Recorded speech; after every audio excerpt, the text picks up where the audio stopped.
Hai, Assalamualaikum dan salam sejahtera pada sahabat organik saya. Okay guys, bila kita dengar berita Senat US tolak cadangan tarif baru Trump tu, ramai rakyat mereka sendiri yang lega disebabkan diorang tahu tarif tu boleh naikkan harga barang dan membuatkan ekonomi Amerika Syarikat makin tegang. Tapi kelakar sikit bila masa sama Malaysia pula sibuk nak tanda tangani perjanjian ART dengan US. Macam orang lain keluar daripada rumah yang terbakar, kita pula nak check in masuk rumah terbakar tersebut. Lebih kurang macam tu lah cerita dia. Senat US tolak tarif tu sebab diorang fikir sendiri soal isu rakyat mereka sendiri. Tapi Malaysia macam mana?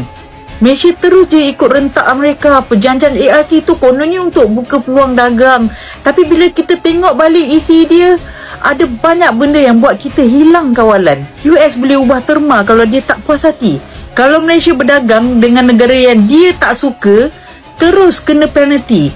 Serius lah, macam hubungan orang kata berat sebelah. Senang cerita macam analogi yang boleh saya gambarkan. Ini adalah hubungan yang toksik. Betul tak? Faham?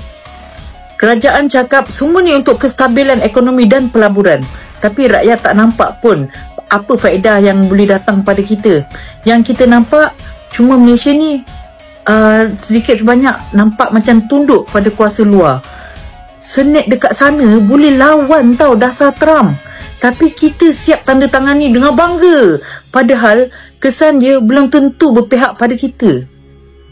Dulu keutamaan Malaysia adalah untuk menjadi ahli penuh BRIC.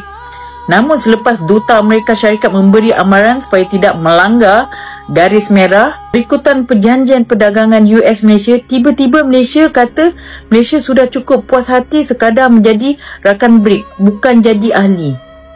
Kalau orang Amerika pun sendiri berani kata no pada taksar yang boleh merugikan rakyat mereka, takkan Malaysia tak boleh fikir dua kali sebelum sign benda yang orang kata nampak berat sebelah. Kita nak kawan dengan semua orang, bukan jadi yes man dalam geopolitik. Negara kita kecil bukan alasan untuk kita jadi lemah. Tapi kalau asyik ikut telunjuk orang, sampai bila pun kita takkan berdiri tegak.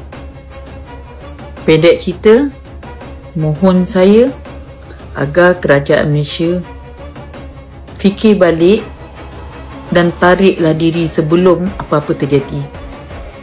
Jika sebaliknya, rakyat Malaysia terpaksa bersuara. Turun 2.0 coming soon.